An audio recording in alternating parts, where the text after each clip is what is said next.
So you want to know how a professional refurbishes models with bad topology? Not a problem. In the last video, we looked at some cool new software that looks like it's probably going to save us a lot of time with auto retopology in the future, and that's really nice, but today I actually wanted to show you guys the old-fashioned, traditional way that 3D artists use to fix bad topology with professional software, because it's always a good idea to have a solid grasp of the fundamentals. Being able to manually fix bad topology is a non-negotiable skill when it comes to being a 3D artist, because shitty topology comes from all places, all the time. It doesn't just come from AI-generated models, it comes from humans too. I cannot tell you how many times I've purchased an asset from ArtStation, or TurboSquid, or Fab, or the Unity Asset Store, or whatever your favorite 3D site is, and it's clear that the person who made it didn't even try any topology before putting it on sale. I also can't tell you how many times I've hired an artist to try and make things for me on places like Fiverr, and they have great looking work examples and portfolios, only to find that the final product looks nothing like their portfolio and beyond unusable, basically forcing me to recreate the entire asset from scratch myself. So if you're working in this field, then dealing with shitty topology is just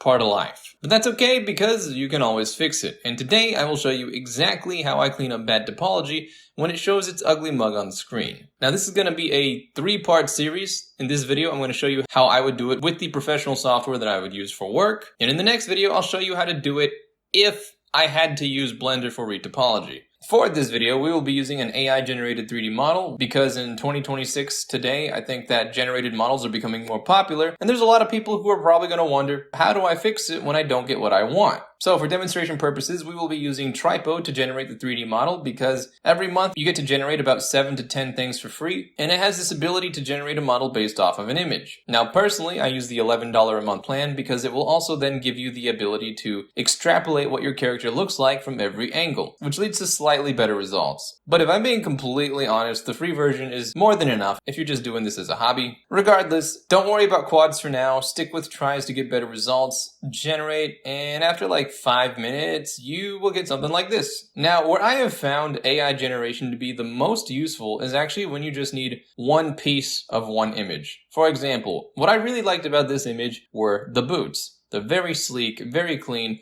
beautiful, simple design and shape. I wanted these boots. So after generating the model, the first thing we do is export it and drag it into ZBrush because today ZBrush is still by far the best software when it comes to retopology in the world. And yes, it is even better than Quad Remesher in Blender. And for those of you who don't know, here's a story for you guys about Quad Remesher while I work in the background. ZRemesher is the default auto retopology tool in ZBrush. It was created by Maxime Rauke. And the auto retopology he designed was so powerful, it quickly became the go-to solution for pretty much all professional retopology just about everywhere. Now, there was a time around 2019 where Maxime was talking to Blender because he wanted to integrate ZRemesher directly into native Blender. And it was going to be a default feature that came with Blender when you downloaded it. Every Blender user on the planet was super excited about this, including me. But apparently Maxime and the Blender team did not see eye to eye, they had some disagreements, and they ended up parting ways, and instead of integrating ZRemesher directly into Blender, he created his own add-on, which we all know as Quad Remesher,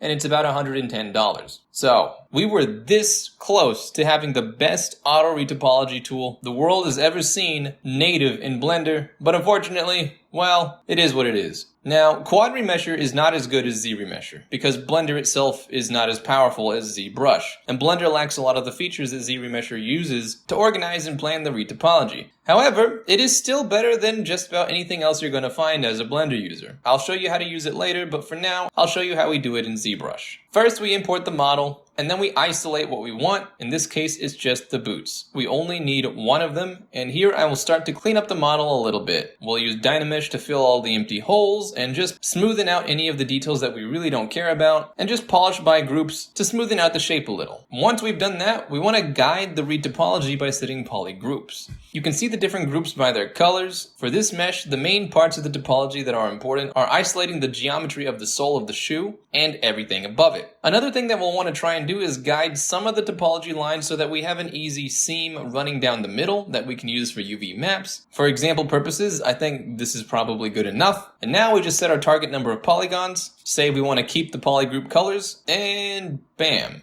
14 seconds later, This is our new topology. Once that's done, we export the FBX and we take it into Blender and we start making seams. Now they don't have to be perfect, they just have to be clean. And in this case, think of the leg like a giant cylinder. So we probably want to unwrap it by seaming off the top and the bottom and making another seam somewhere down the middle. This will make it a lot easier to get some nice flat UV islands, and then we can just do a basic conformal UV unwrap. And normally there would be a lot more than just one boot, and you would try and maximize the space that your UVs take. But you don't want to stretch the UV islands separately. You have to stretch them all together if you want the details to be consistent. Once you've done that, we export to Substance Painter, and we'll want to bake the shadows from the original high poly mesh to the new low poly one that we just created UVs for. This way we can get all the nice clean shading from the original, but we also have the more clean usable topology that we just made. Once you've baked the shadows, let's actually try and get close to the original reference, which looks like a shiny orange latex material. I'll start with what looks like something similar, and then adjust the settings to get the same type of look that we have in our image. Now if we look closely at the sole of the boots, we can see that they're a little bit less shiny than the main area. So we'll need to add another material, but we only want to apply it to the sole of the shoes. I'll color it blue just so I can see it visually, and then just go into the settings and make it a little bit more rough. Okay, looking good. Now the last thing that we want to do is add these little seam lines that clearly separate the sole from the boot, and the line that goes down the side of your legs. The easiest way to do that is just to make a new paint layer that only has height data, and then just start drawing the detail manually. Now, you can automate this and have it apply the seams based off of the UV islands. I do have a tutorial on how to do that if you want to learn. However, it's not that much work to just draw it by hand, so for this video, that's what I'm going to do. We're also going to ignore the bat designs around the hips because the character that I have in mind doesn't really have those. And once we're done, now we got to export the texture maps. Now for game design, we always want to save data and stack as many maps as possible. So we'll export one color map, one ORM map,